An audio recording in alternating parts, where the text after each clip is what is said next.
Essa pílula é um oferecimento Caoa Sherry. Vamos adiante, um outro destaque desta quarta-feira. Após a divulgação pelo portal Metrópolis do que seria uma planilha dos gastos do governo federal com alimentos e bebidas em 2020, usuários de redes sociais passaram a comentar os valores e usá-los para criticar o presidente Jair Bolsonaro. Defensores do impeachment disseram que o presidente seria o responsável por gastar sozinho 15 milhões de reais em leite condensado. A informação, no entanto, é falsa, já que o valor equivale aos gastos com o produto de todos os órgãos do Poder Executivo no ano passado. No caso do leite condensado, por exemplo, do valor total, mais de 14 milhões de reais foram gastos do Ministério da Defesa e utilizados na alimentação do efetivo de todas as Forças Armadas. De acordo com a pasta, são cerca de 350 mil pessoas. Com esse valor, poderia-se comprar pouco mais de 6.500 latas de leite condensado por dia para esse efetivo de quase 350 mil homens. Já o restante dos valores utilizados na compra de leite condensado veio dos Ministérios da Educação, R$1 milhão, da Justiça, R$327 mil e da Saúde, R$61 mil.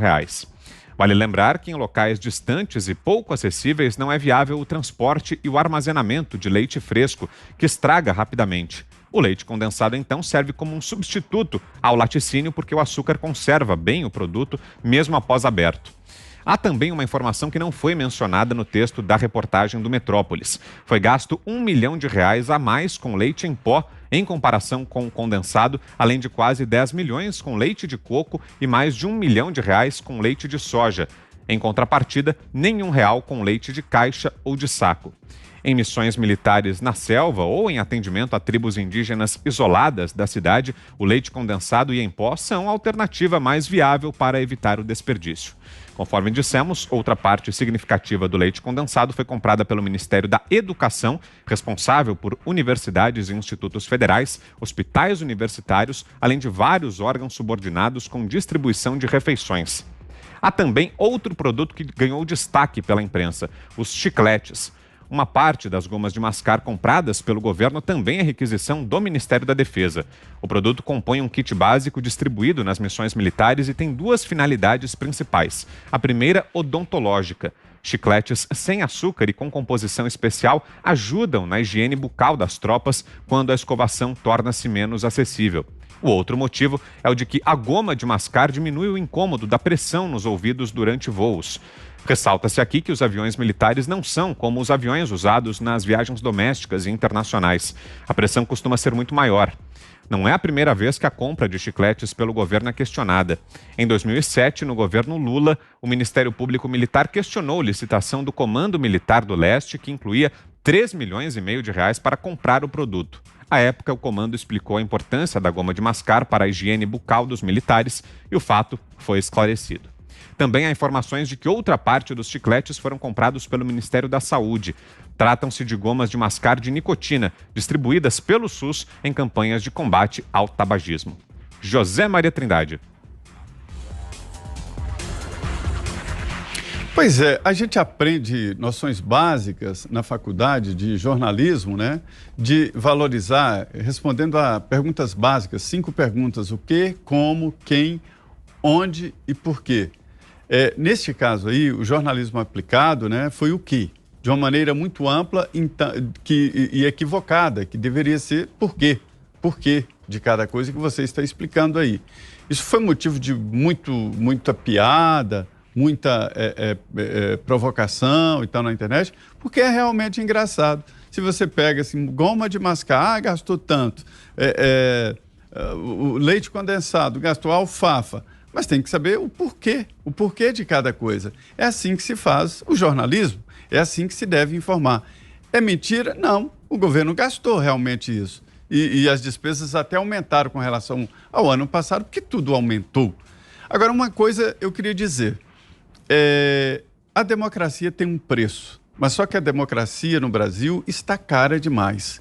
Não é um monopólio do executivo, veja bem, as despesas da presidência da República, do Palácio, até foram menores.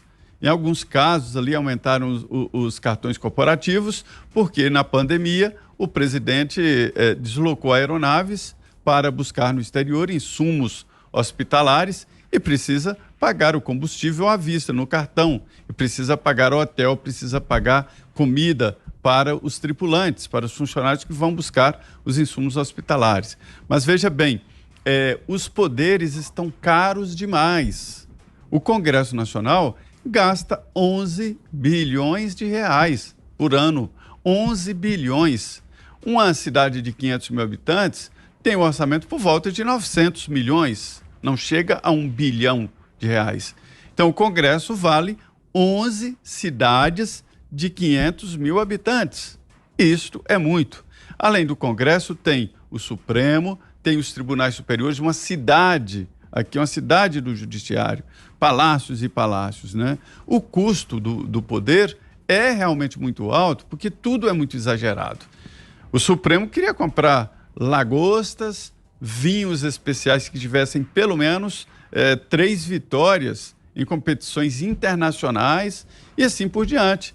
Mas aí você vai ver, lá no Supremo Tribunal Federal, se faz sessões especiais, até tarde precisaria de alimentar, se recebe autoridades, mas também não precisa ser lagosta, não precisa ser vinhos tão premiados assim. Então, há um exagero, não certo não, é um exagero entre todos os poderes, entre todos os poderes. O dia que eu descobri que a água mineral que se consome no Congresso Nacional é superior ao orçamento inteiro da minha cidade, Medina, eu fiquei assustado. Depois eu vi que não é só a água mineral do Congresso que gasta mais do que o orçamento da minha cidade. O cafezinho também é quilo e quilo e sacos de café e de açúcar, porque o poder esbanja, o poder exagera e o poder é numeroso demais, é gigantado demais. Todo mundo sabe disso, mas jogaram isso aí no ar, exatamente como diz o vice-presidente Hamilton Mourão, uma fumaça para fazer o esporte preferido ultimamente de alguns setores, né? Criticar e zombar do presidente Jair Bolsonaro. Quer dizer, eu não vi um pedido de desculpas tão forte como essa brincadeira de dizer que o presidente gastou tanto leite condensado assim. Você, Fiuza, a sua avaliação sobre esse episódio e as repercussões que acabou rendendo? Não, isso aí é a oposição leite-moça, né? É realmente o fundo do poço e com todo respeito ao leite-moça, né, que é doce, mas isso aí é uma gente azeda, né? Isso é uma gente azeda sem propósito, né? O país precisando, a gente acabou de falar, o Augusto estava comentando sobre a campanha institucional urgente, né? Quer dizer, não pode esperar, está esperando Godot, né, com esses trancamentos aí sem ciência nenhuma. Querem o quê? Querem o quê? Querem arrebentar com o país? Né? Querem travar tudo? Querem destruir tudo, todas as iniciativas? É uma coisa doente isso, pô. Então você tem, de fato, uma urgência, né, de um país onde a gente séria está aí reunida, procurando apoiar reformas que foram iniciadas, e não nesse governo, antes desse governo.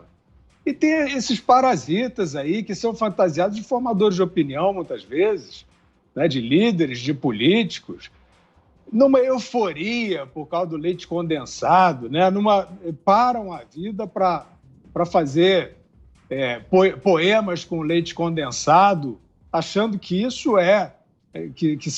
são gestos de resistência democrática, de grandeza. É uma oposição leite-moça, é uma gente pobre coitada, né? É uma gente de espírito muito rasteiro, né? E que está, quer dizer, todos esses estão aí nessa futilidade, né? Tentando catar qualquer porcaria para se fantasiar de resistência ao fascismo.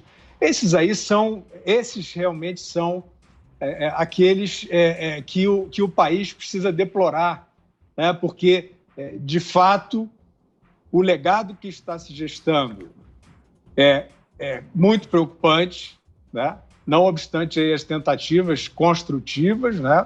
Existe sempre aí as pessoas que estão procurando, não estou falando só de governo, não, nem só de imprensa, nem só do papel que a gente faz aqui. Tem muita gente que está aí procurando construir, ser solidário, criar formas de convivência segura, respeitando os riscos que estão aí, E esses estão fazendo essa pantomima circense. Não tem vergonha na cara, bota uma máscara lá no perfil, se finge de empático e fica fazendo poesia de leite moça. Toma vergonha. Então, o país realmente precisa de iniciativas fortes. A gente está vendo aí, tem alguns líderes que estão começando a colocar a sua cara, a sua credibilidade para dizer precisamos sair dessa paralisia, né? Precisamos voltar à reconstrução, precisamos sair dessa falsa conflagração, né, entre os democratas de botequim aí e o suposto fascismo. Isso é mentira, isso é perda de tempo, né? E o país precisa, de fato, avançar urgentemente nessa agenda de reconstrução para não ter mais um ano perdido. Augusto. Tá dito tudo pelo Zé e pelo Guilherme. Os blogs, as redes sociais, os comentários por aí e os jornais, eles não informam. Eles, no momento, eles têm que ter opinião sobre tudo. Tudo é politizado. Então você consegue transformar em problema a compra de leites condensados. De leite condensado você nem examina. Você nem sabe por que aconteceu, qual é a quantidade, se houve precedentes, como é que isso funciona, como não funciona. Você já cai matando. E as pessoas são desinformadas. Hoje, a imprensa velha brasileira se especializou na desinformação.